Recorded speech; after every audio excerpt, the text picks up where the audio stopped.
Hello, welcome everyone. My name is Allison Flexen. I'm the Reading Program Specialist here at Reading Within Reach and the Global Reading Network. This webinar is coming to you from just outside of Washington, D.C., where the Reading Within Reach initiative and the Global Reading Network are based. And we have colleagues today from Tanzania who will be presenting this webinar. We're very happy to have you joining us from wherever you are in the world. Feel free to send us information about where you are located and the programs that you're working on during today's webinar. So as all of you know from registration, this early grade reading program design and implementation best practices and resources for success is a 5-part webinar series presented by Reading Within Reach in collaboration with the Global Network starting last month in June and going through July. The Reading Within Reach initiative is supported by the U.S. Agency for International Development. That's part of the U.S. government, and it's implemented by University Research Company, or URC. Reach supports the Global Reading Network as its secretariat to help develop and share research, innovations, and resources related to early grade reading programming. Many of you, I'm sure, get our newsletter and have gotten emails about the newest resources and other webinars that the Global Reading Network and Reach are providing to the community of practice that supports work on early grade reading improvement in low and middle income countries. If you're new to Reach or the GRN, you can learn more about us at globalreadingnetwork.net, and you'll see also some information on how to sign up to get our monthly newsletters and other timely updates on events and resources that come out. The presenters for this webinar series are listed in the blue box there. Myself, Allison Flexen, and Amy Palanjo, Aristarch Limo, and Adrian Barnes from Florida State University. We're very happy to be able to offer this webinar series again. We first offered it back in November, and we've since updated it based on that experience and all the continuing new resources and program experiences that we hear about. So we're looking forward to sharing this again.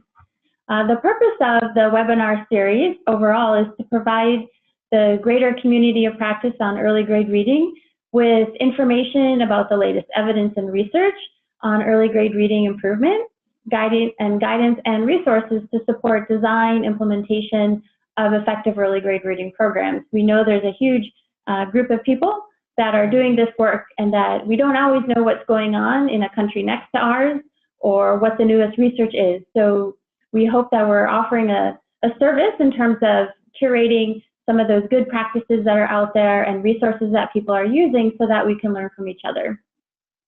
We've organized the webinar around some key technical topics.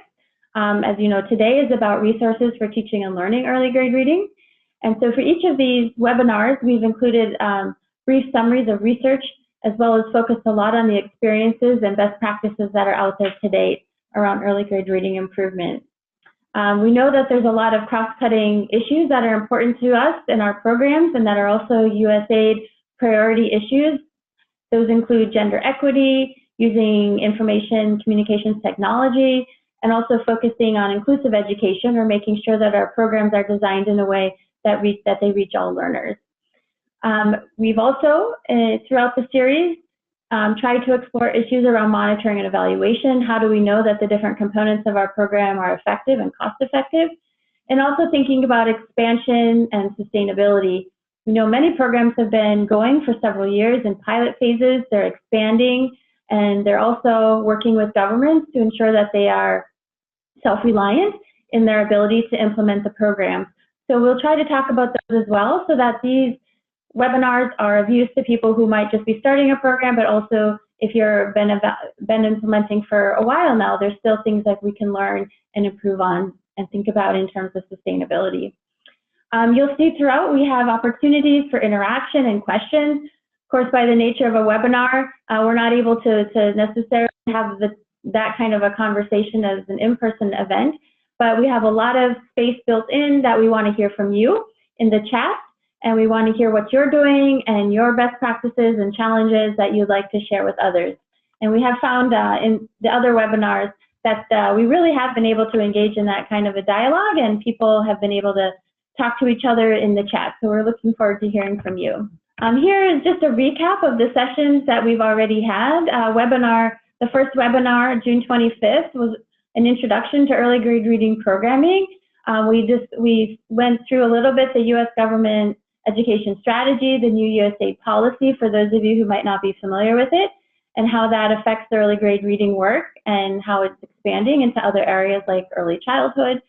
Those materials are now available on the GRN website if you'd like to go there and see the presentation and handouts time now. Today, we'll be looking at resources for teaching and learning. And then next week, we'll be talking about early grade reading skills and strategies for effective instruction. So you can sign up to come to that webinar, which is a really useful primer on all the different early grade reading skills and why they're important and what are those good strategies for teaching them. If you've always wondered what phonemic awareness is and what's the best way to teach it, for example, it's a great webinar to get that really useful foundation in that information. On July 24th, we're going to dive into language issues. We've heard from so many people in the community of practice that language really permeates all of the aspects of early grade reading, of course, what languages we're teaching, how we are developing instructional approaches. And so we're going to really explore that in detail on July 24th. Lastly, we're going to, on July 30th, talk about how we support teachers and other educators through continuous professional development on early grade reading. So that will include also looking at coaching, pedagogical coaching, which many programs, of course, include. So we hope that you can join us for these other webinars. And if you haven't already registered, here's the link below, which you can also find on the GRN events page. So I'd like to now take a minute to introduce our wonderful presenters today. Some of them you may already know from other webinars. My colleague Aristark Limo has 8 years of experience in teacher training and literacy program development implementation, working with government, universities, and international NGOs. He started his career as a teacher, so he really knows the challenges and opportunities that exist in the classrooms where we're working. Limo has gone on to develop reading instructional programs that include the development and implementation of teacher professional development activities and the development of appropriate teaching and learning materials like decodable and level books for supporting early grade reading instruction. Limo currently works with REACH and the GRN as a training and curriculum development specialist, contributing to planning, designing, and organizing a range of activities related to primary grade reading improvement. He also plays a key role here in supporting the Global Book Alliance, or the GBA, which many of you may have heard about as well. He managed the Enabling Writers program in 6 countries in Asia and Africa. This was a collaboration with the All Children Reading Grand Challenge for Development, where he helped to manage grant recipients to help create appropriate and high quality decodable and level books in local languages that children speak and understand. So we're happy to have Limo joining us from Tanzania. He's co-presenting along with Amy Palanjo. Amy is there on the screen. She has more than 25 years of experience working in education program development and international program implementation with a focus on literacy, government capacity building, and cross-cutting social development issues. She also is based in Tanzania, where she works as an independent consultant. Amy first came to the Global Reading Network and REACH as a technical consultant in 2016, and she's served in a similar role for other organizations, including Creative Associates, the International Literacy Association, the Global Center for Learning and Innovation, and World Learning. And she's been a technical education advisor on U.S. government reading programs in many countries, including Sierra Leone, Mozambique, Ethiopia, Tanzania, Bangladesh, Haiti, Indonesia, Kenya, Nepal, and the Philippines. So she will be able to share many of those experiences with you. Amy was previously the vice president of a US-based educational professional development organization called the Collaborative for Teaching and Learning. She was also a literacy assessment specialist with Measured Progress. She has a Master's of Education as a clinical reading specialist and a Bachelor of Education in K-12 Education and Arts Education. So we welcome Amy and Limo, and we're going to start now with Amy, who's going to begin our webinar today. Welcome, Amy. Thank you, Alice. I'm going to do a brief introduction today before I turn you over to Limo, beginning with looking at the objectives for the webinar. So you can see there are 3 main objectives for the webinar today, and I won't read those to you. They're there for you to take a look at. One of the things we really know is that a lack of quality and sufficient resources are a problem with supporting quality reading instruction. It's a major barrier to student learning and to their eventual summative performance. And while we would love to be able to have in every country a very wide variety of professionally made resources, sometimes that's not possible. And sometimes the breadth of resources is not really what's necessary, but it is the nature of the resources that is most critical, how they're selected and how they're used. Locally made materials made in context are usually more appropriate for students. There are some risks involved in that, including making sure that they're leveled properly and the quality is what it should be. But it is possible to do that work, and a part of what we're going to really focus on today is that whole kind of grassroots, ground level resource development and the kinds of considerations you have to take in mind, the kinds of processes and steps that are there, ways to control for quality and to get those materials out to students for use in the classroom. So our 3 main objectives today you can see. And throughout the webinar today, we're going to have a chance to take your questions and comments. We're also going to have pauses throughout the session with specific chat activities going on. And so you want to make sure you can identify and find your chat function. If you don't see it, then you can click on the icon at the bottom of your screen that says chat, and it should pop up on the right side. Make sure when you're chatting that you are chatting to all panelists and attendees. There's a blue bar down toward the bottom right that if you click on it, you'll see all panelists and attendees. You always want to have that clicked on all panelists and attendees. So we're going to actually begin today with a Zoom chat. And you can see some guiding questions on the screen.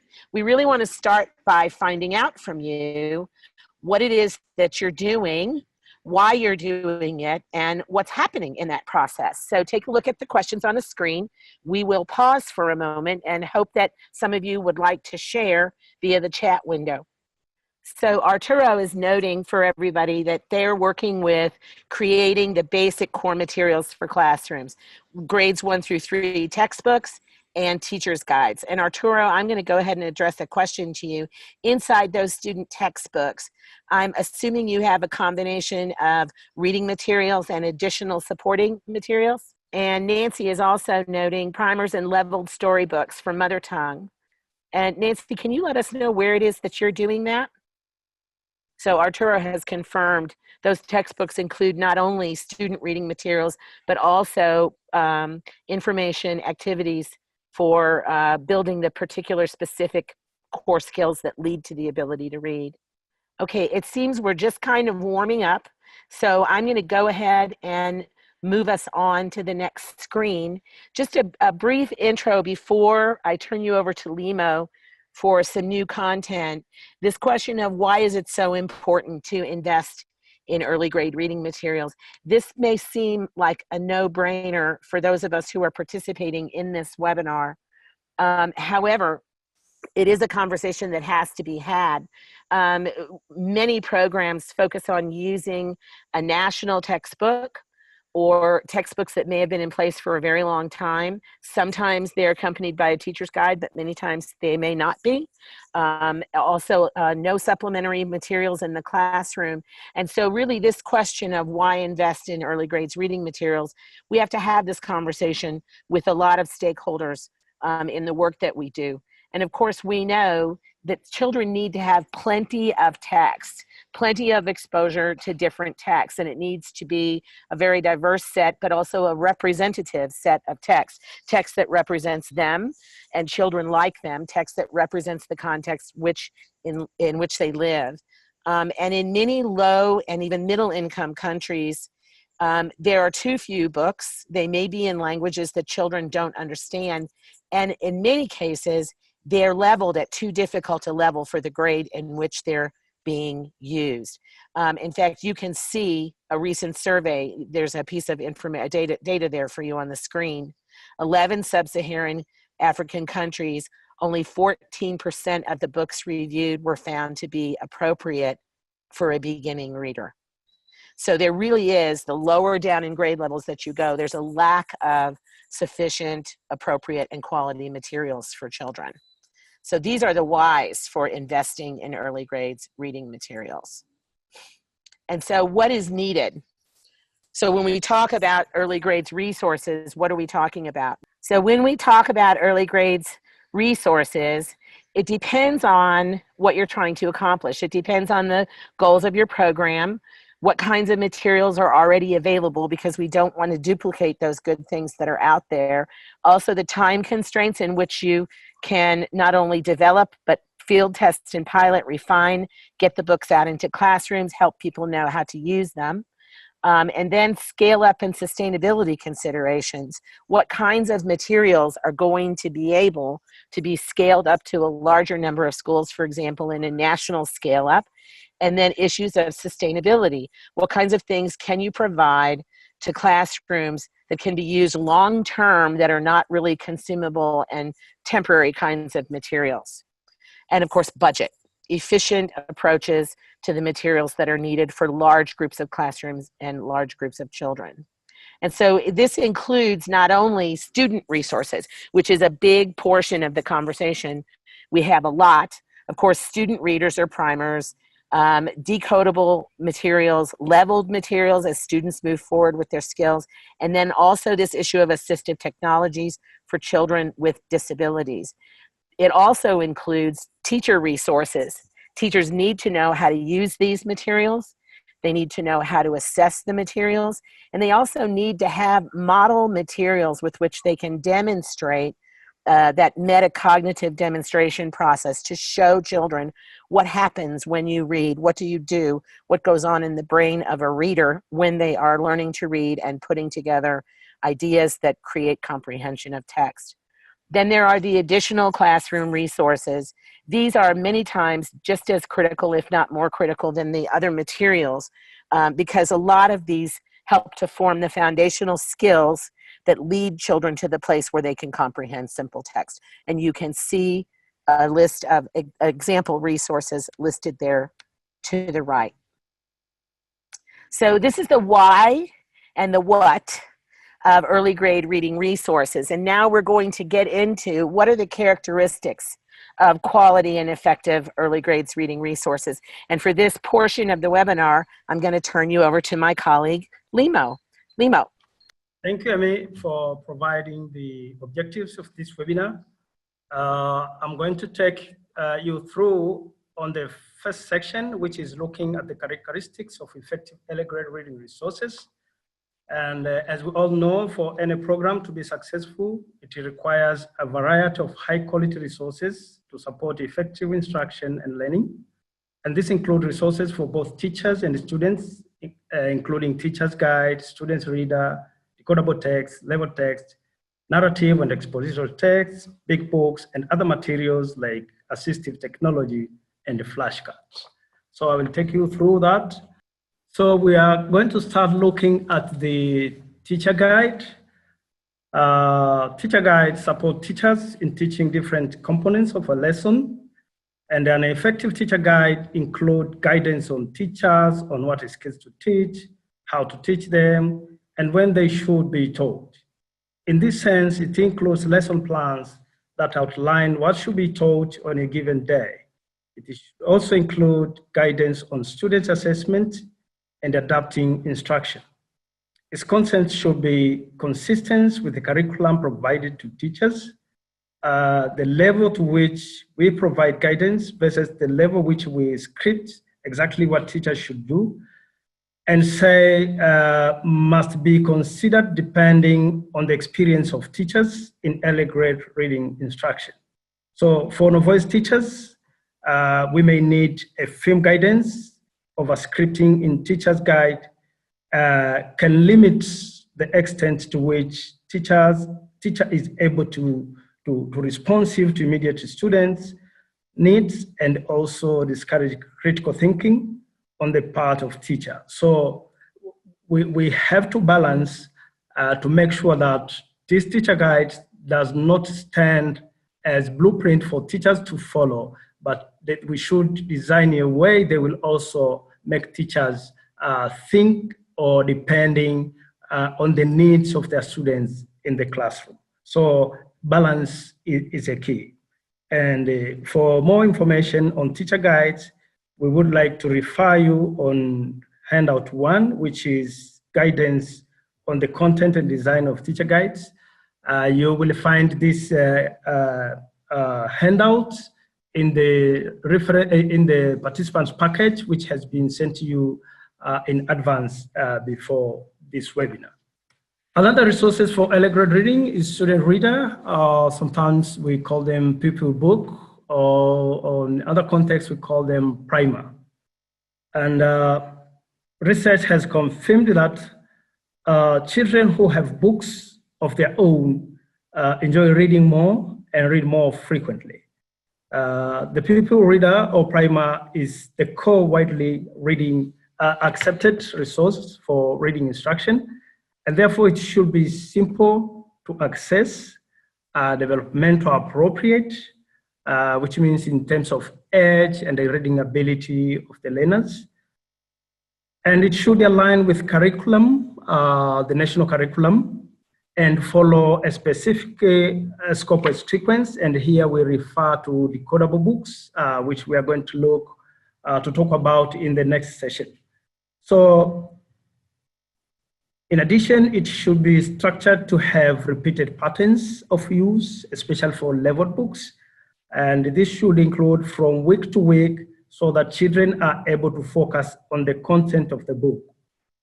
Not only how to navigate new structure or processes each week, is an ideal that each student should have their own book of appropriate size, with illustrations, and with font that is easy to read. Remember that we are talking about early grade readings, and these are the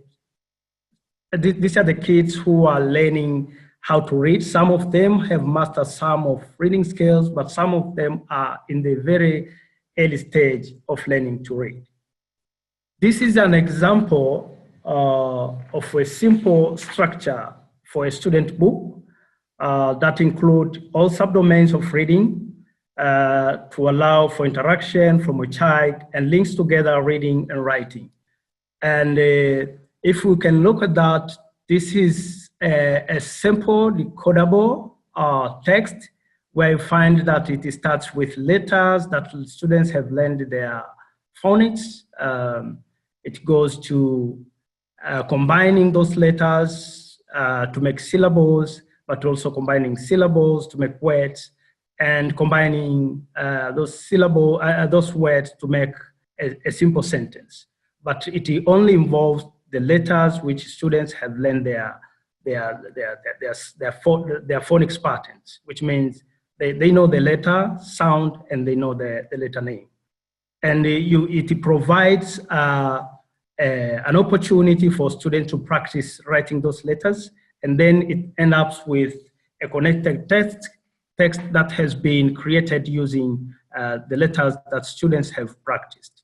So this is a sample of decodable text, and this was created by a Nigeria project it's a Nigeria project on numeracy being implemented in Nigeria. So what is a decodable text? Decodable text is a text that a child can decode or sound out. And it can sound out independently based on the letters and phonemes the child has learned. Is a text for the emerging readers, as I have mentioned, and one of who is just beginning to read the books.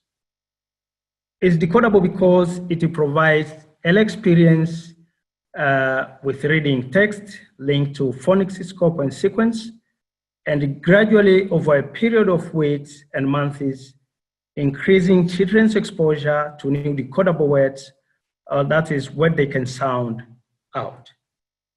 So decodable texts are usually short and they include a simple sentence or a short fictional story.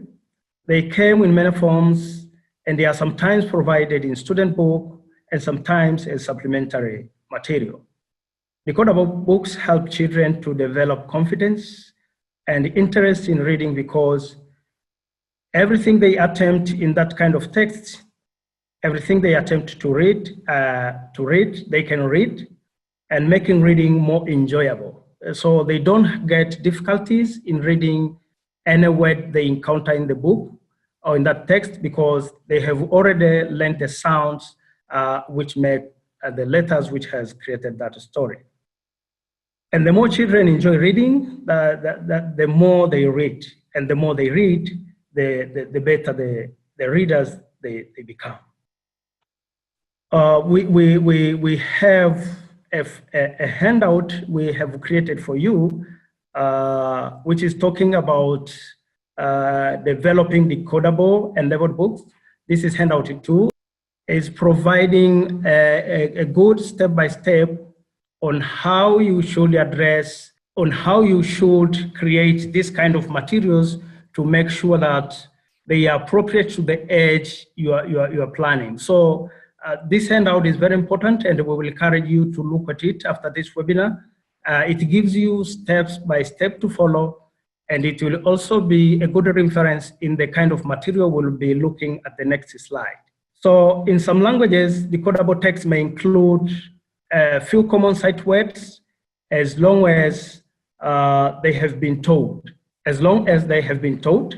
And these sight words are commonly used words that beginning readers are encouraged to memorize by sight so that they can automatically recognize them without having to decode. So sight words should not be part of the scope and sequence, but these are the words which will be used to connect the words so that at least a sentence which these children are reading makes sense. But the students should not learn this word before, but they'll be encouraged to memorize the word so that when they encounter it in the text, they are able to.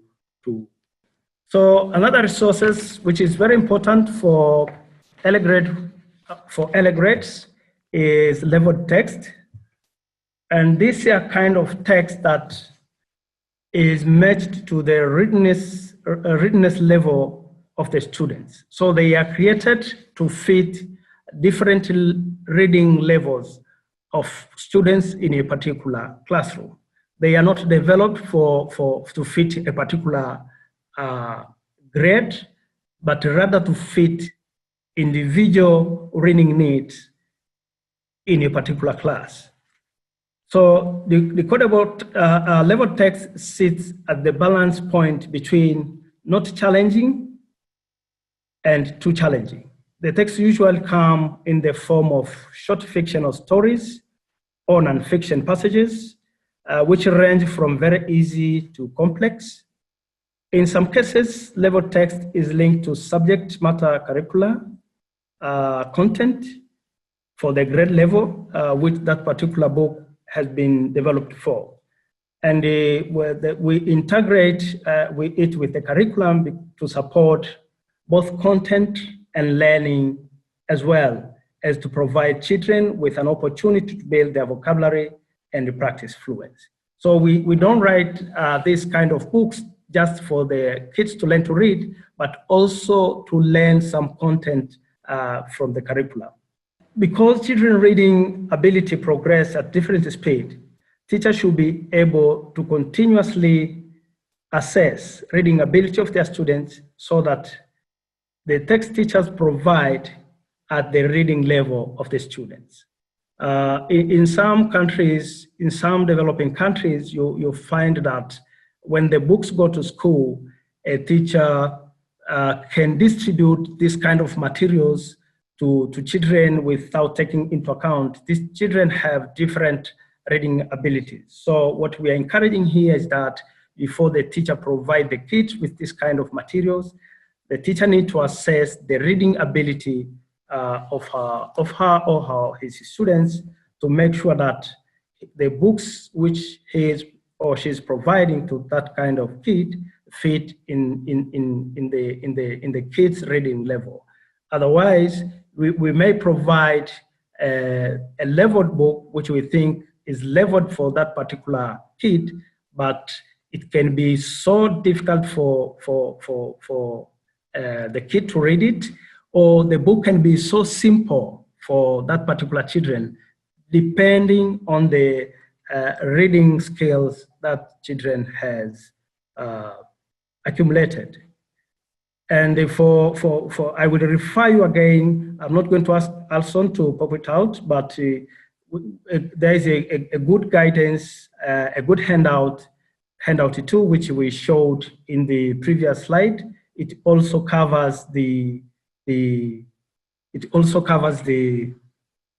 stages for developing leveled text, but also there is another handout called the Reading and Numerous Activity Runner. Is a simple handout which has been developed for guiding development of level readers, and this is being used in Nigeria. Sorry, the fonts are too small, but this is part of the handouts which we have provided with for you before this webinar. So you will see that matrix lays what type of text, the length of the sentence, the punctuations, the fonts, whether the words are repetitive, for every week. So for week 1, the sentences will be shorter and words will be few. For week 2, they will continue to grow up until it reaches, for example, week 7, where you find that it goes up to 35 to 40 words text length. So that matrix, it shows how progressive book development experts and book creators need to follow in order to ensure that the leveled materials they are creating for children in a particular context, they are really going to help these kids learn to read. Other kind of materials we have to support early grade reading is narrative and the expository texts, which are very important in supplementing what we are taking to students of early grades. So narrative and expository text, as I said, is a kind of materials which they need to go in classrooms of early grade reading to support the materials which children are using to learn to read. And for narrative text, tells a story.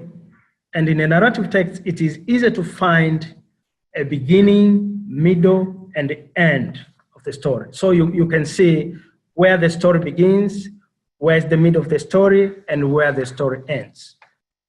Usually, narrative texts have characters.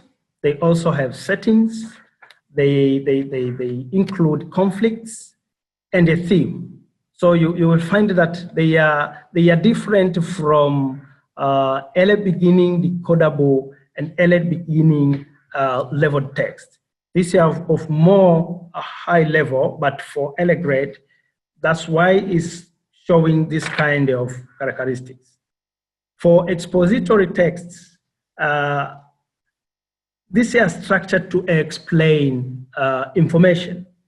So very young children can read both types of text. As long as the text is properly leveled to the student's reading ability. Simple examples for young learners include providing, for example, a story about magic fairy who grants wishes, and this will be an example of narrative text. And for expository text, which is about information, is for example, providing a text about how to make tea. So you'll find that the one is just for providing a kind of a story, not necessarily to be and nonfiction is mostly a fiction, but for narrative text, it gives an information on how to do a particular task or how to perform a particular task. But this kind of materials, they should be in the classrooms of early grade readers to make sure that pupils in that particular grades learn how to read, but also learn some information which is necessary in their life. So exposing children to a balance of narrative and expository text early not only prepares them to work with both types of text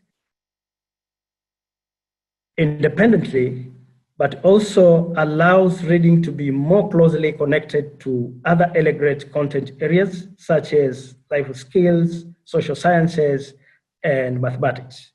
And this helps to creating an early understanding that reading is important to help us learn different things.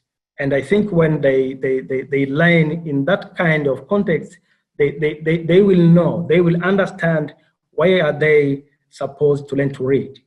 Is because we want them to understand different things, and that can be a motivation for these kids to put more efforts in learning to read.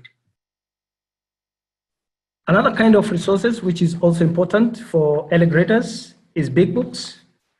And these are kind of large version of children books meant to be read aloud by teacher to the class.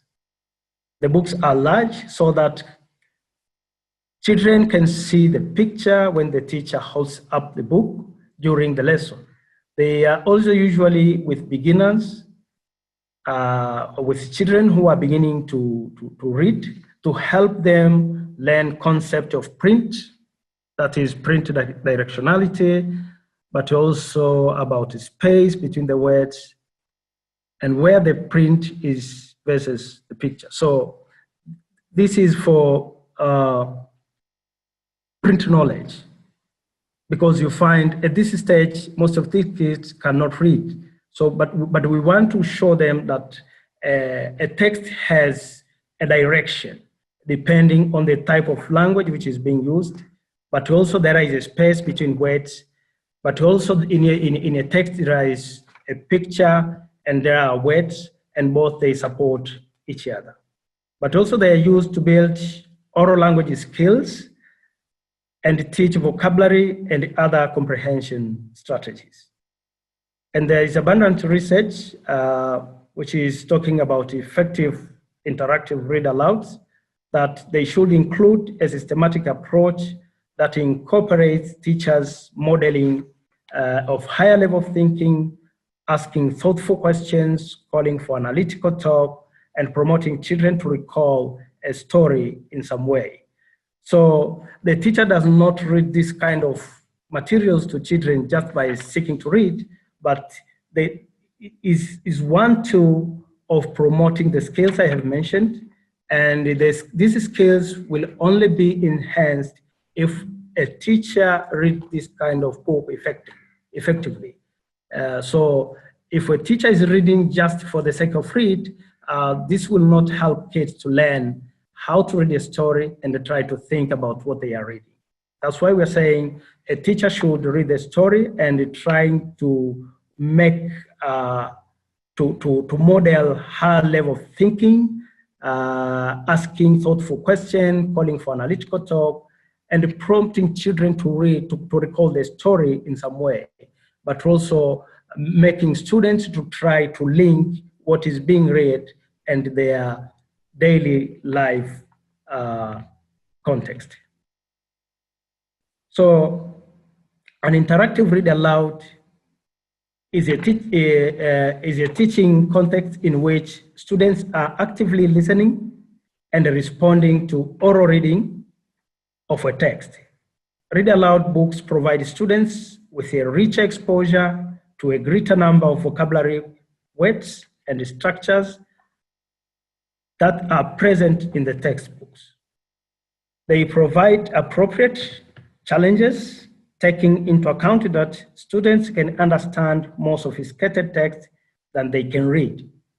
So a body of research shows that interactive reading allows results in gains in vocabulary and also comprehension strategies. Developing this kind of materials help to develop understanding of story structure and print awareness, as I have mentioned. It also helps teachers to teach the reading process in a meaningful context. Also help teachers to model the fluence and motivating students to read. So you'll find that read alouds, though they are being read by teachers, but there are a lot of strategies being involved to make sure that children concentrate listening the story, but also try to think what is the story about and try to link what is being read with their daily life context. And beyond the provision of developmental appropriate text, it is important to have other learning aids in the classroom, such as letter and word cards, pictures to promote language development, posters to make a print-rich environment, and manipulatives which students can actively engage.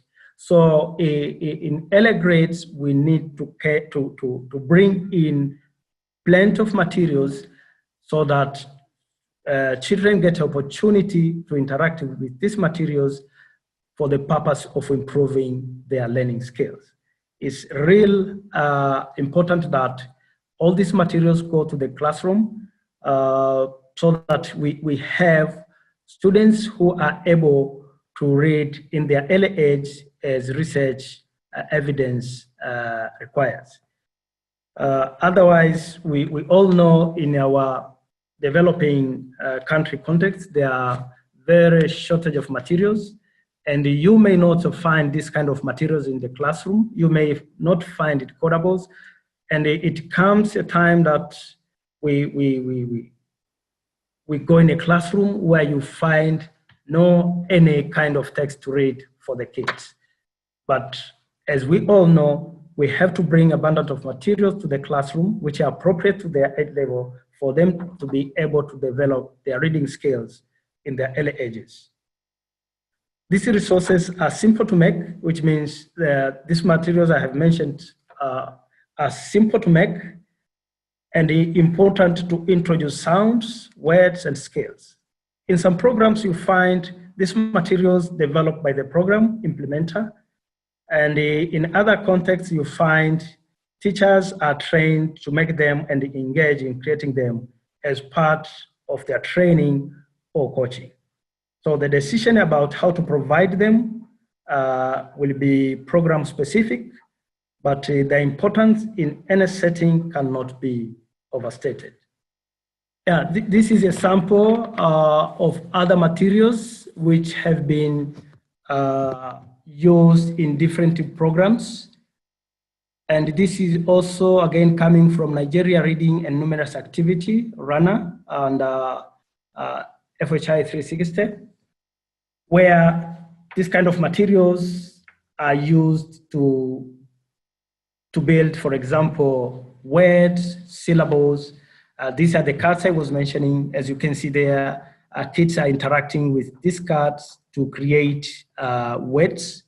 And these words are creating are the words which they have already learned their sounds and letters, and therefore they can pick different cards with different letters, put them together to create a word.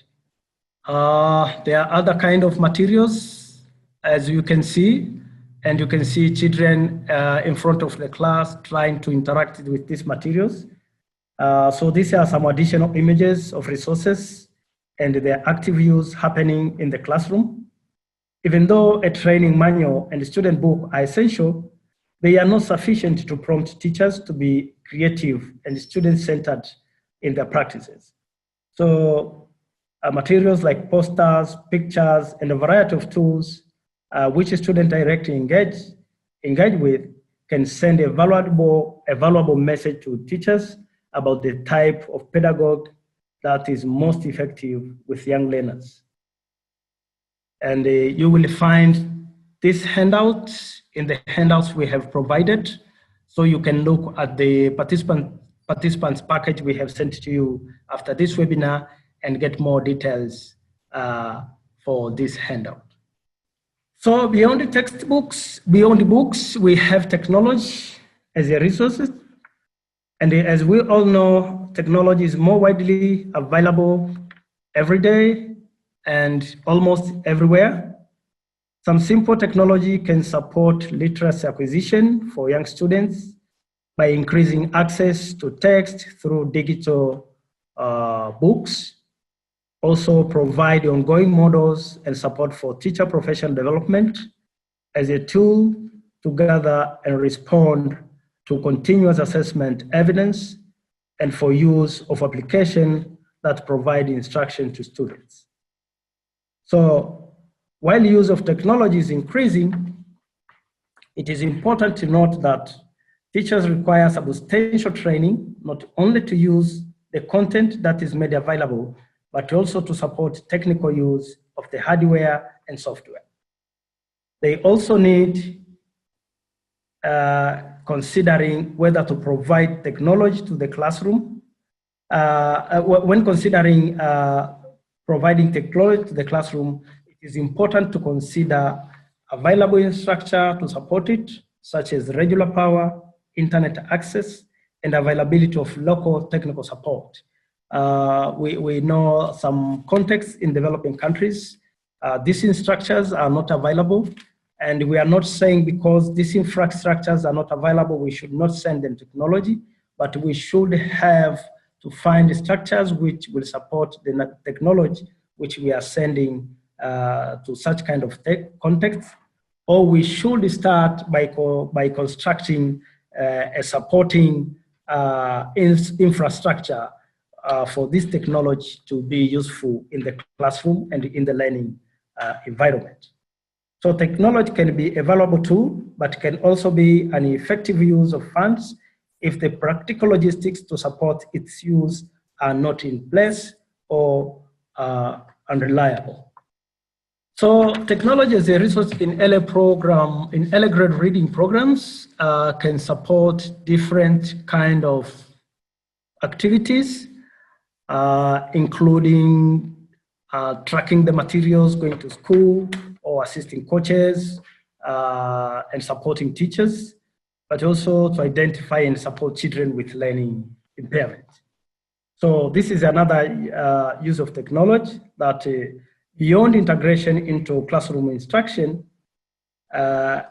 technology is for purpose of supporting what is taking place in the classroom. And this includes purposes like tracking delivery of resources to schools. And we have now track and trace programs being tested in different areas. And these track and trace programs or track and trace solutions in LSUs to limit resource loss across the book supply chain, which is a major problem in developing countries. So there are a lot of pilots going on the ground in different parts of the world in ensuring that we find solutions to address the loss of materials as they move from the supplier to schools. And we have plentiful resources where you can go to refer about these kind of solutions for book supply chain. We have provided you with 3 presentations that were presented at the CAS this year. And they talk about track and trace solutions, which have been in place and have been tested in different countries. And they are really working well to support tracking books from where they are being produced or printed, and track them as they move from point one to from the supplier to schools all the way. So this technology helps to make sure that the books or the materials being sent to school, they can the technology can help you to understand at which point they have reached and at which point they have not reached, and they have reached in whether the amount which was desired or the amount which was desired. So using these technologies will help you to address the deficiencies which will be happening in the supply chain.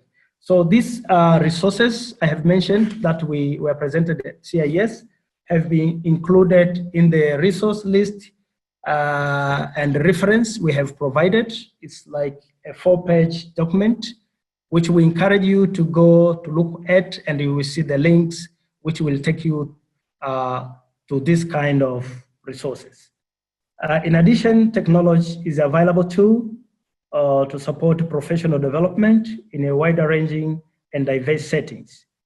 By providing coaches with simple tablets, for example, loaded with application that include a process for gathering data and material to respond to teacher professional development needs, coaches can provide critical data for program use, also have ongoing guidance in their coaching activities, and provide teachers with timely feedback and support.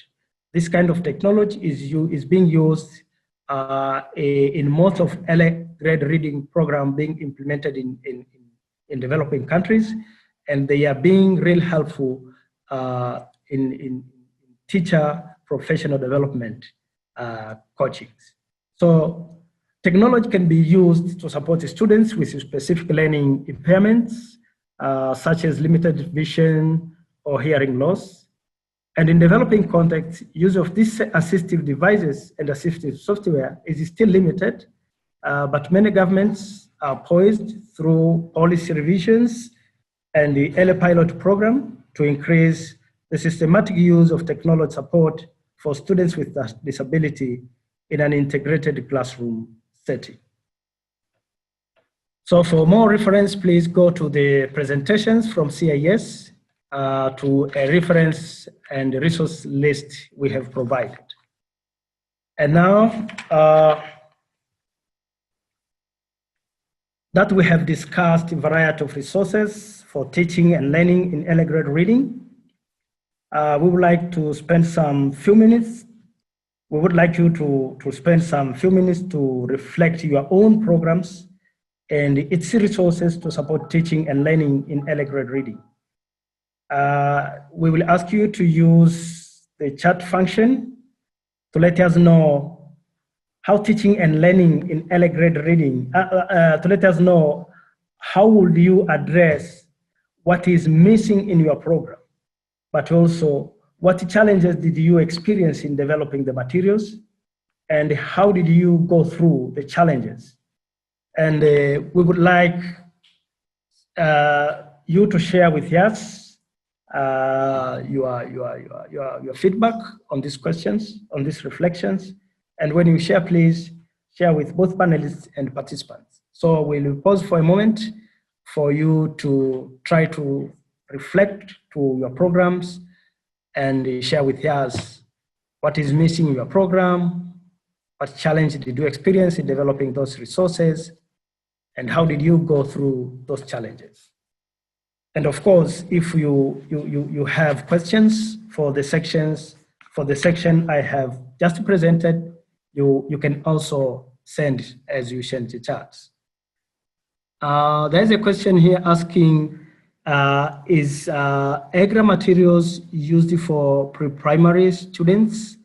For these ones which we are addressing here is starting grade 1 up to grade 3 to 4, but there are specific materials which are used for pre-primary, but they are not part of this presentation. This is focusing mostly early primary grades. And Limo, can I add to that as well? This is Amy. Mm-hmm. Yes, please. In pre-primary, one of the critical things that's important for children is to have access to a lot of image-rich text. So very few words, lots of images. so they can begin to do oral storytelling and discuss images as they contain information that students can comprehend through speaking and listening. Also, it's important to provide good quality read aloud books for teachers at pre-primary as well. The big books and the interactive read alouds become even more important at that level in terms of building pre-reading skills, the understanding of concepts of print, the building of rich oral vocabulary, the understanding that you can examine something, whether it's words or images, to help you understand something. So the basic concept of comprehension.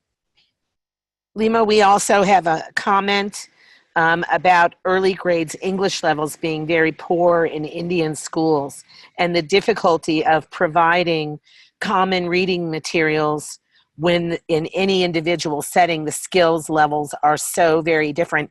And this, I think, is linked to what Limo talked about in his presentation about the idea that the books really need to be leveled to the individual student. So for a single classroom, you have to provide a wide variety of levels so that you can really capture all students on that range from very low skills to very high skills. So one of the things to consider with leveled text is, you know, how do you provide them in terms of, are you talking about full class sets? Are you talking about one copy? Are you talking about 5 copies? And so those are all decisions that have to be made within a program. And really it requires a lot of research back into what exists, what the real status in schools is for children, what the breadth of learning levels might be in the particular context or setting. We're going to go into that more, this issue of research, in the next session. Okay. Thank you, Amy. And also there is another challenge being shared that in one of the contexts where a program was working to provide supplementary materials to school, they went through difficulties because the government was only focusing on textbooks, and therefore it was they were not supporting this kind of materials since they are not part of government materials which they take to school regularly. And so the program, however, managed to train teachers on how to create this kind of materials by their own. And this is very common in most of developing countries who mainly have been focusing providing textbooks, but not giving the value they deserve for supplementary materials. So it requires some efforts when you work with such governments to educate them, to educate the ministry, to educate the people who are in the curriculum centers on the importance of this kind of materials, especially for early graders to learn to read. Because the textbooks which are being provided are mostly supporting academic subjects, but these academic subjects are not going to be successful learned if children in that particular context miss reading skills. So as I have said, it's better to engage the government from the beginning as you design the program so that they understand in advance what type of materials you are going to send to school when you start implementing your program.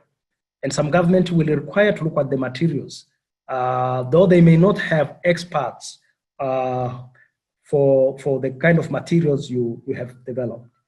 So it's still challenging. I think it's also important, Limo, to engage government directly in the materials development.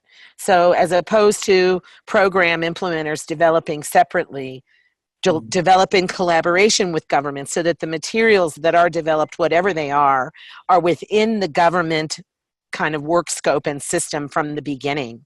And therefore, you know, the struggle with having supplementary materials approved by government, if they're developed outside of that kind of process, that struggle tends to go away pretty quickly if they're actively engaged in the actual development process as a partner.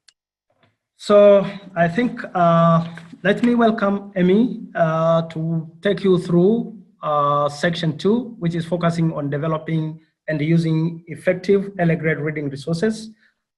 Amy, please. Okay. Thanks, Limo.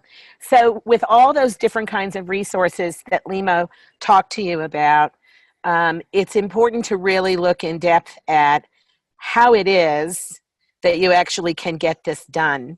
And so this section of the webinar is going to take you through the steps in the process to create materials and to get them out into schools.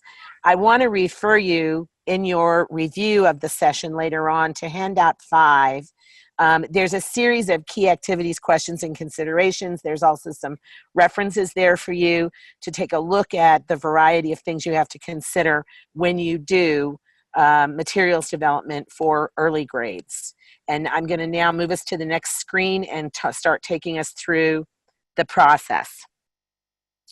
So the first thing you have to do, and this reflects back to what we just talked about, is engage all the relevant stakeholders. Get them involved from the beginning, and keep them involved throughout the process. This includes not only Ministry of Education, as we've talked about, including government, but also practicing teachers, other people in the community who are linked to the schools or linked to book production, for example, local publishers. One of the things that can really be a good outcome from program materials development is increased knowledge of local publishers, increased profiles and work of local publishers to make sure that even in the private sector, good materials are more and more available to not only schools but families over time. It also includes making sure you get reading experts in, but also language experts. And sometimes, and in fact, in many cases, these are not the same people. The language experts and the reading experts run in parallel circuits. They don't always work together. They don't always talk together. And it's critical that both roles are involved. And also involving children to find out what they like to read, what kind of materials are most engaging for them, what are the topics they're interested in. So getting children involved in the process as well. So figure out who your key stakeholders are, make sure they're represented in the process, get them engaged at the beginning, and keep them engaged. Then, of course, you need to form a materials development team. The materials development team doesn't necessarily include all of these stakeholders listed there in step number 1, but it should be a fairly diverse team. It should be people who understand the context, work and live inside the context, work and live and speak in the tongue that is being used to create the books. Also people with technical skills, a diversity of ethnicities, religions, ages, roles, organizations. So making sure that anyone and everyone who's going to be touching these books, approving these books, providing access to them, supporting their delivery to schools, that all of these people are involved in the team. So this is a big one. To conduct research, and I referenced this in my comments at the end of Limo's session as well. Many programs, I have seen many programs that not only build, of course, development of materials into their program design, which is critical to do, but then they immediately begin to implement without taking a step back and conducting the kind of research that needs to be conducted.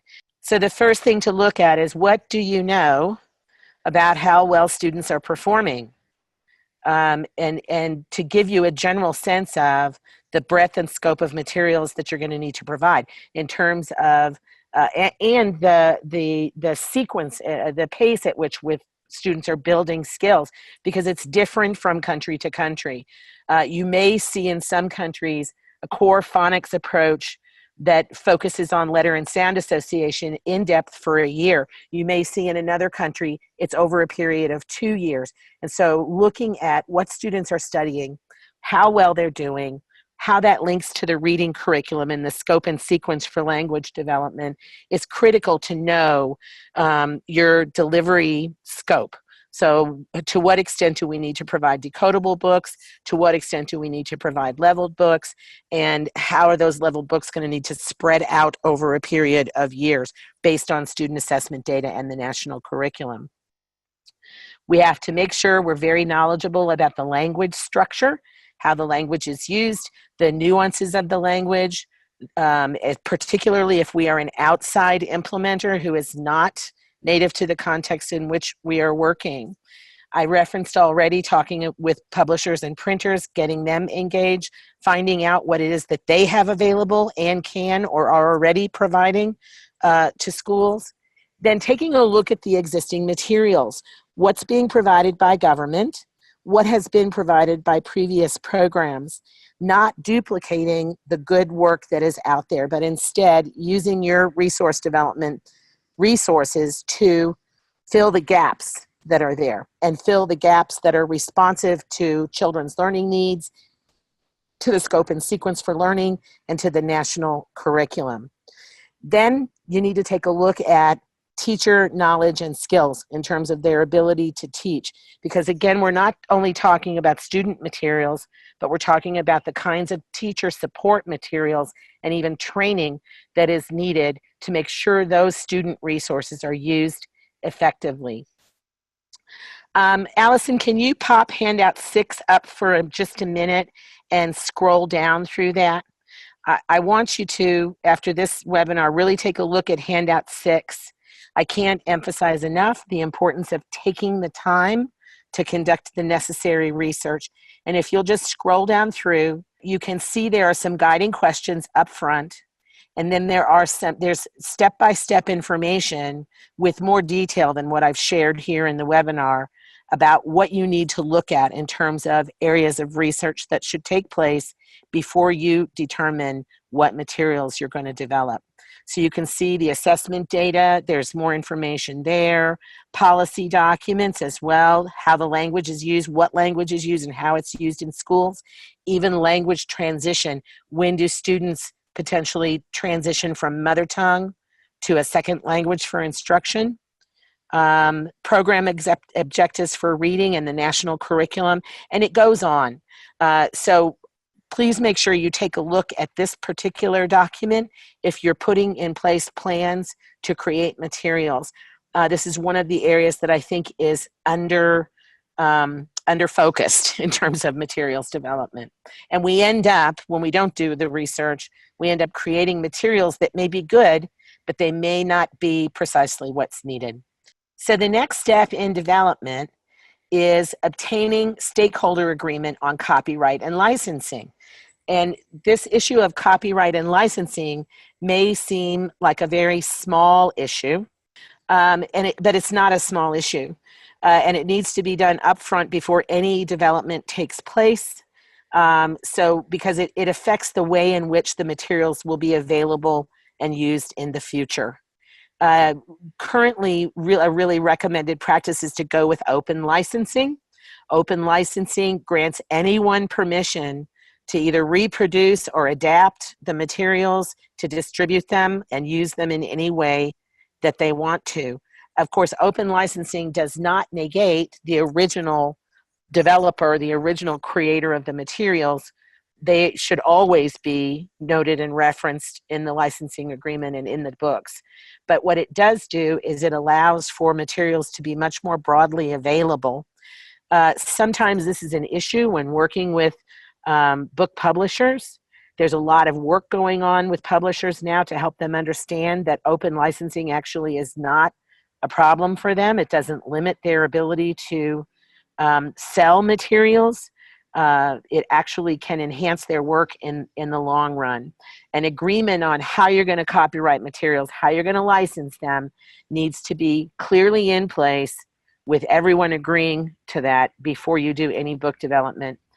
GRN has been doing a series of webinars on this topic, and you can see it in the small box at the bottom.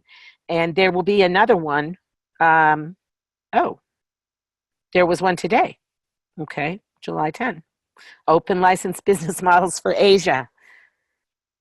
So you can go to our website and you can find the older URLs. They're also in a handout in your packet as well.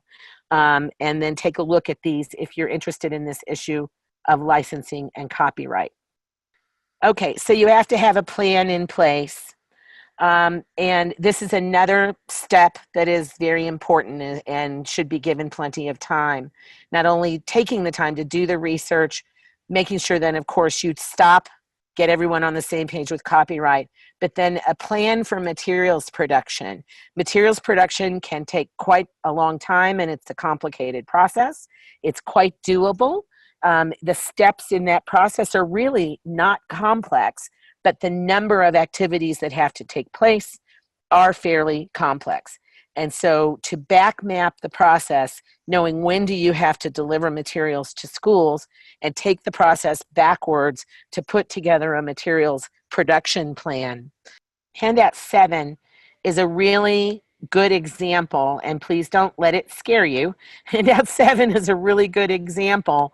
And can you go to the second page of Handout 7 so people can take a look at the map that's there, the materials development process map. You have this in your materials packet, but I wanted you to just get a look at the complexity of the plan that has to be put in place. And if you could just continue to slowly scroll down so that the participants can see how many steps and the interrelated links between those steps that have to take place. So there's a whole startup and planning period that's got multiple steps. And when you see this in large scale, you'll see that it actually has a number of weeks or months tagged to every single activity. There's the development of base documents. Base documents are those documents like scope and sequence or leveling guides or frequently used word lists, generic lesson templates, all of these things that have to be in place before you do development. Reviewing those documents, validating those processes and documents, and then, only then, do you actually begin to get to the development of materials. And so development takes a number of steps, including field testing and revision. No materials, no matter how great your development team is, no materials will be ready for production and delivery to schools. They need to go out and be pilot tested in a small number of schools, feedback received, and usually revised in almost every single case. And then we move to a large chunk of activity beyond that, which is printing, copying, packing, distributing, the supply chain issues when those products begin to actually move out into the field to be used by schools. So again, this whole development of a process document is critical to make sure that you know what you're taking on, that it can get done inside the time period that you have to do it. And so getting this plan in place down to the tiniest detail is very important. Okay, we can take that down and go to the next slide on the PowerPoint.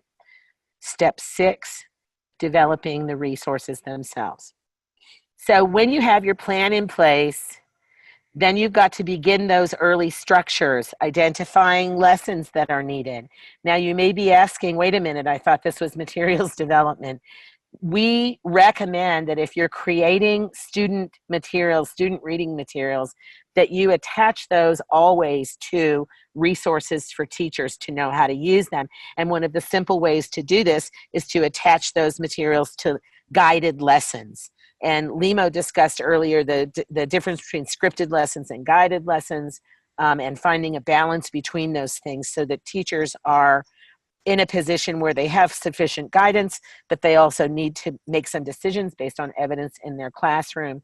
So knowing how much you have to create, creating structures, using a scope and sequence to understand your content, to guide the content development, and the leveling guide, the decodable up to leveled kind of guide that Limo showed you earlier. How is it going to be designed? What is it going to look like? How are the student materials and teacher materials going to work together? And then begin to brainstorm the topics and ideas that would be engaging to children. This involves both the expository text and the narrative text that Limo talked about earlier, and then developing the content itself in context for children that are specific in that context. And also very critical to make sure inclusion issues get addressed. There is a good supporting document from USAID. I think you can actually just Google inclusion policy from USAID, and it will give you some good information to support what they mean by inclusion and what you have to consider. Also, in the enabling writers and Bloom resources that are noted on this screen, The Enabling Writers program has several guidebooks to take you through this entire process from beginning to end. And it also includes a whole specific emphasis on inclusivity and inclusion issues to make sure that the materials produced for children are visually and tactily inclusive, meaning they can be produced in ways that are appropriate for children with physical disabilities of any kind. They also are inclusive and balanced in terms of gender, minority populations, whether that is ethnic or religious or language minorities. All of those issues are also addressed in the Enabling Writers materials that are referenced on this page. Okay, conducting quality control. I noted just a few minutes ago that you need to expect that your materials will need to go out for piloting. They will come back and they will likely have to be revised because no materials are going to be perfect. But one of the ways in which we can get at quality control early on is we can maintain a quality control point of view from the very beginning of the process. You saw that map of laying out the process. That in itself is initiating quality control from the very beginning. But also during development of the resources, you need to monitor the quality during development. There needs to be a standard process inside the development work for verifying difficulty of text, the readability and complexity. So if you have a leveling guide that lays out what people should be developing for which grade level and for which developmental level, all the way from decodable through leveled text, then you need to be using that leveling guide to monitor and check the draft text that's being developed for students in particular. Also paying attention when your development team is straying from the design elements that you want in the materials, and also that review needs to include an inclusion review. That is not only about how people are represented in the text, but it's also about how those materials can be adapted for students with disabilities. Are they being developed in a way where the adaptation and the access for students with disabilities is simple to accomplish? And then the planning resources for teachers as well. So here is this issue of field testing. Once you've mapped out your plan, you've developed your materials, you've monitored quality during development to get them as good as you can, they have to go out and be field tested. So the way in which you field test provides information on the level of difficulty of the text. Is that text actually written at a level for the students you were intending it for, and are they able to access it? Is it too difficult? Is it too easy? What's the range at which it's useful to students? This references back to Limo's comment about text needing to be balanced in the center, not too easy so that students are not challenged, and not too difficult so that students don't have access to the materials at all. Also, getting information back from the learners themselves about which of the materials they're most interested in reading, which were most engaging for them. Information back from pilot or field testing teachers on whether they were able to effectively use the resources. Are they contextually appropriate? Are they inclusive? Do we see the students, all of the students we should see in the text and materials? And the larger issues of design elements and readability, font size, font type, image size, and design elements of the materials themselves. There is a good handout in your materials that provides guidance on field testing. A field test does not have to be large. A field test simply has to look at the correct elements and collect the correct data, including all of these different sets of data that are shown on the screen. So after materials are field tested and refined, then you're ready for printing and distribution, getting it from the warehouse to the school. This is where all of the studies and all of the presentations on track and trace that were referenced in Limo's presentation will be useful to you. So you've got to not only include in that early plan a development process, but you saw as we scrolled to the last page of that map, printing and distribution plan as well. This also needs to include guidance to schools about storage, management, and use of materials. It is not unusual for programs to provide materials to schools and then to come to those schools for other activities, maybe training or mentoring or site visit, and find that those schools are still boxed up and waiting to be distributed through classrooms. So you also need to verify that when you go out into schools, taking a look at where the resources are located, how are they housed, what condition are they in, and how are they used, and are they actually in the hands of teachers and children. Then your last step in this process is this continual monitoring and evaluating of how they're used. Your field test looks at their level of appropriateness and quality for the context, but this ongoing monitoring and evaluation looks at how often, in what ways, and how well they are used, as well as the impact that they have on the teacher's instruction and the impact that they have on student performance.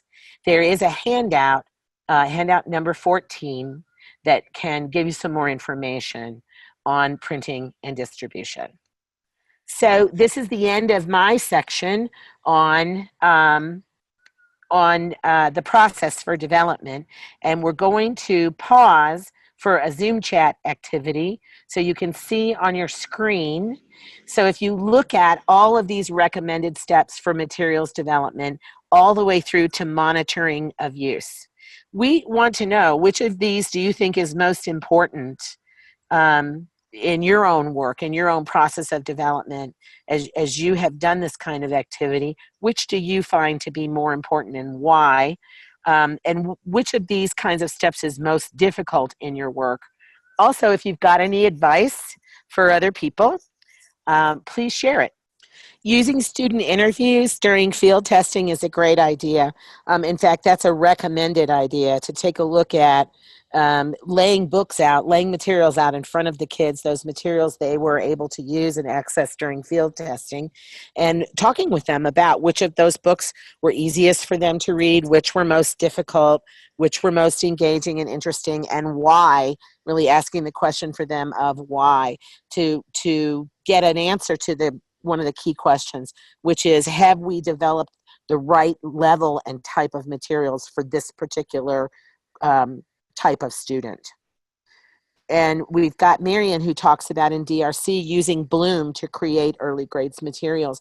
There's a lot of places now where Bloom has been used for materials development, including through the Enabling Writers work that both Limo and I worked on with the Global Reading Network, and Nancy also using Bloom. Bloom is an interesting tool because not only does it allow you to preload some information, for example, decodable levels and leveled book levels. It allows you to preload scope and sequence, also some frequently used words. And then Bloom provides you with a process where if your development team, if a writer moves beyond the boundaries of the text they are supposed to be writing in terms of its level of difficulty and appropriateness, Bloom notifies the writer that they have surpassed the boundaries of the level of text they are supposed to be writing, and they have to go back and revise. So it controls for drift away from particular levels of text that they're supposed to be creating. So we've got a lot of Bloom users on here. Nora also using Bloom for developing supplementary readers. Yeah, Marian says it's hard to say what are the right boundaries though in Bloom. I think, Marian, this is also why a continual quality monitoring process using a specific leveling guide is critical, even when you're using a technology that assists you in creating boundaries for your writers. So I know in Enabling Writers, even though we were using Bloom, we also did our monitoring checks directly with a leveling guide, and word counts and sentence wrap checks and page counts, placement of images, all of which can be provided if you create a very detailed leveling guide. Okay, I'm watching our time, so I think what I'm going to do now, if anyone continues to add to the chat on this topic, I will respond in writing. But right now what I'm going to do is turn you back over to Limo for the last section of the webinar, Developing Resources for All Learners. Thank you, Amy. I'm going to take you through again in this section, which is looking on developing resources for all learners. And when here we are focusing on developing resources for multiple languages simultaneously at scale implementation. And we have a case study of Ghana. The screen you are looking at now. This is a brief on a case study from Ghana, where a program developed resources for multiple languages in large scale implementation. So when you are faced with having multiple languages of instruction and the need to develop resources simultaneously, you should use the recommendations included in the prior slides, but also keeping in mind that your human resource needs will multiply, the time and funds you need will increase, and the checks on alignment should be carefully conducted at all steps along the way to ensure that one, no set of resources is of insufficient quality, and two, the resources are not only aligned with the language, but also aligned across languages to ensure equity of access and quality. So when you are developing this kind of materials, you really need to be very careful to make sure that you are coming with the materials which will fit for multiple languages and which will be effective in teaching reading in those languages. For the next slide, and you can refer our handouts we have provided, and we have handout 15 here, which is referring for this case of Ghana. Another case is for developing resources for multiple languages is from Mozambique, a program called Mozambique Vamos Lá, which means let's read. This was a program implemented by Creative Associates, and it is the largest investment in bilingual. So the program works to improve early grade literacy in 3 languages, along with second language acquisition to support children's transition to Portuguese. So this is a very useful a reference we encourage you to look at the end of this webinar or at any time when you get time. It is very useful to give you some tips and guidance on how effectively you can develop this kind of materials for multiple languages. And we have a presentation by Creative Associates, which was presented at CIS, providing highlights on this kind of program. This presentation is available in the resource and reference lists we have provided. There is a link which will take you there for more reference and details. So we encourage you to really look at this presentation if you have a program or if you are aiming to implement a program for multilingual material development. And now let's look on the best practices for developing materials content. In the past, an effort to provide materials in setting where the need was urgent and exceptional, there was a tendency to try to provide resources designed for one context to another context. And we could call it a band-aid approach to resources provision.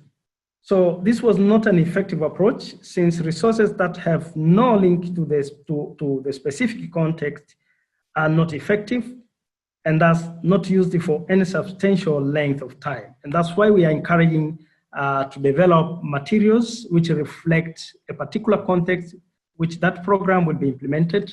And these materials should use local languages that are being spoken and understood by learners which these materials are targeting.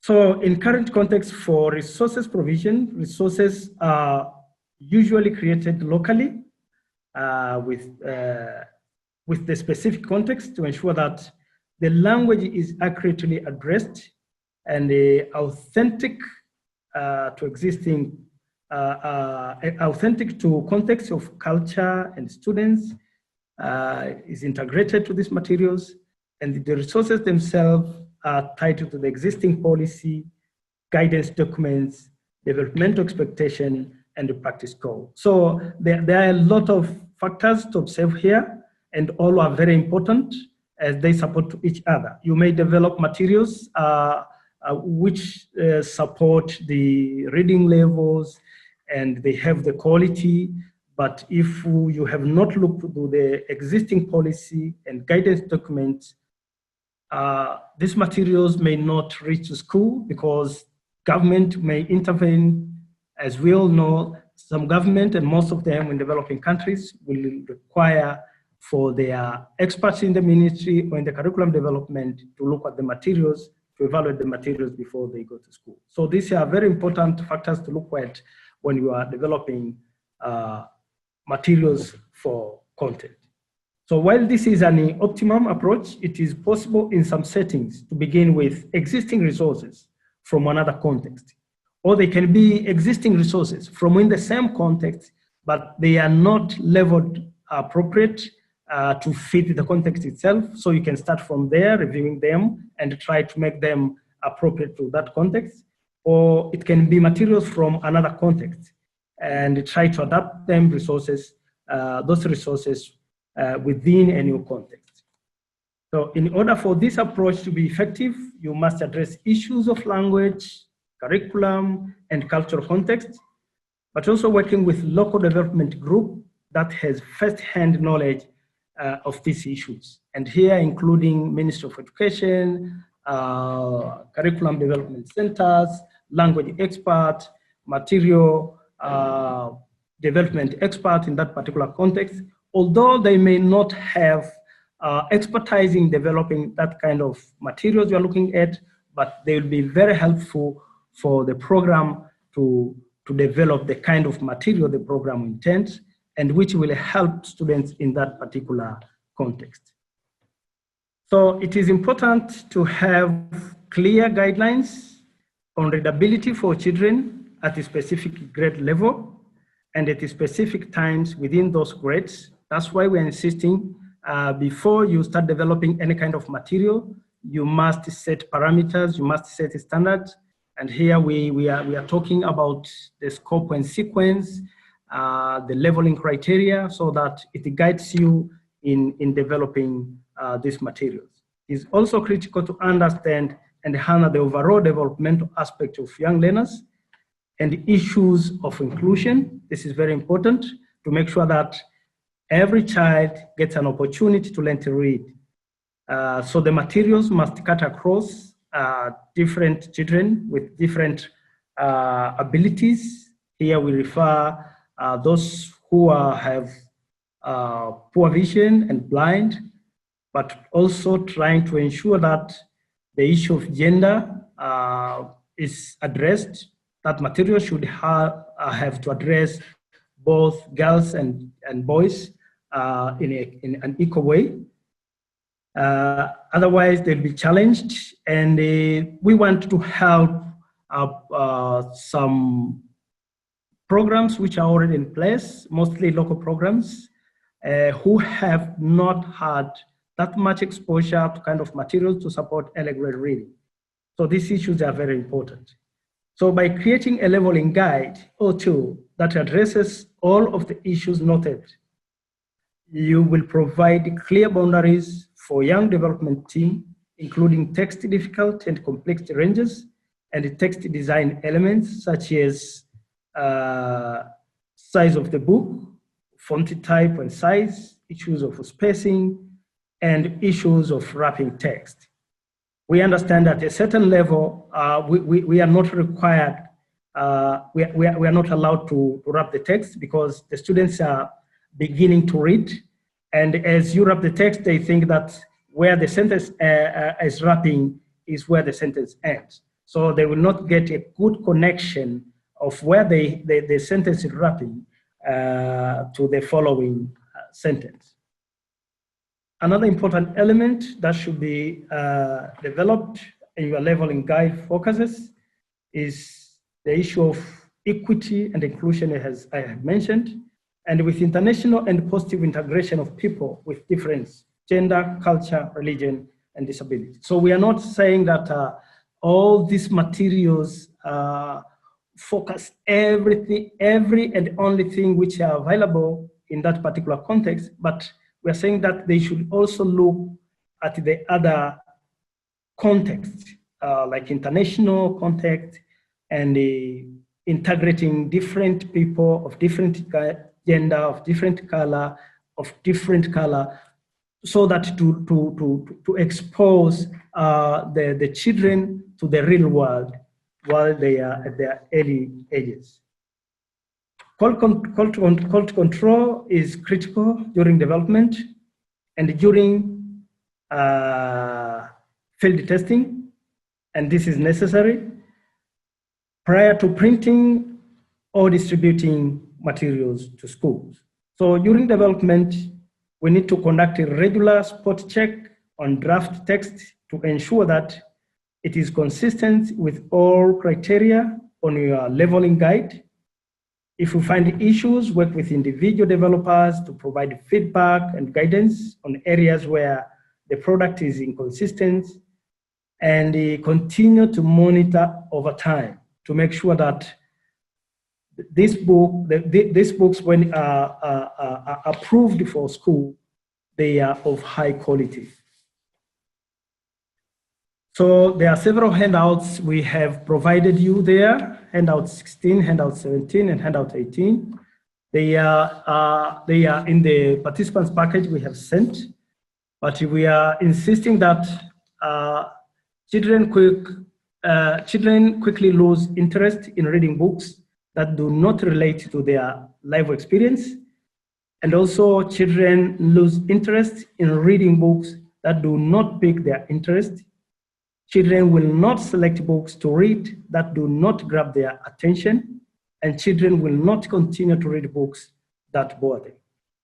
So those references have a lot of information that will share with you best practices that have been applied in different contexts, and now you can apply them in your context to make sure that the materials you are developing are of high quality and they are appropriate to the reading level of the target group. Section 3 is that much few, and now that much short, and now we have handout 5, which is about planning for materials development and use. It shows key activities, question, and consideration to guide the planning and the materials quality control. So we would like you to reflect on that handout. As you reflect, try to reflect when thinking about your existing program material, what are the gaps you now think you may need to address? So you look at the gaps in your program, which you think you will now need to address, and how might you go about that process. But also, we will request that you chat with us where are the real gaps in your resource development use process, and how you use suggestions from today's webinar to close the gaps. So this is the handout, is handout 5. If you have downloaded the participant package we sent you prior to this webinar, you'll have this handout. So look at it, try to reflect and think about your existing program materials. What are the gaps you now think you may need to address, and how might you go about that process based on the presentation we have done here. And please chat with us the gaps and the suggestions you have for addressing these gaps. So other handouts, handout 16 describe issues related to readability and design, and handout 17 explain what a text difficulty complexity and readability. But for this assignment, we want you to look at the handout 5. And if you don't have handout 5 in front of you, just take a look at the Reflect and Chat questions. What's missing from your program in terms of a comprehensive set of materials? How might you go about developing those? And in terms of your process for what you have done to create materials, the steps in the process, did you miss something? Is there something you can go back and check on to confirm that your materials are of the quality that you want them to be? Limo, I'm going to go ahead and take this first question from Samantha, Okay. where she references that we've given a lot of technical guidance, but how do we go about gauging engagement? There's a number of steps along the way where you can take a look at that. First of all, we talked early on in the process about getting children engaged in the process.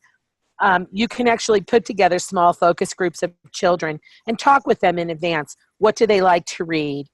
Bring books and put them in the room with children. Have them choose the ones that they want to look at. Talk to them about why those are books that they want to read and want to use.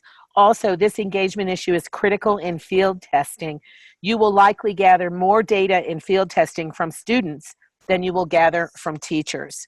Again, putting a number of your materials in a single classroom over a period of a week or 2 weeks, allowing children to access them in multiple kinds of ways, going in and gathering information. What did you like to read the most and why? What did you like to read the least and why? Which books would you choose to read again? Which books would you like to have in your classroom? And get the why questions in there. And students will be able to tell you what kinds of books are of interest to them. One of the things that I have found interesting myself in those discussions is that what we as adults think of as engaging books is not necessarily the same as what children would think of. For example, when we might ask ourselves the question, what's a high quality children's book?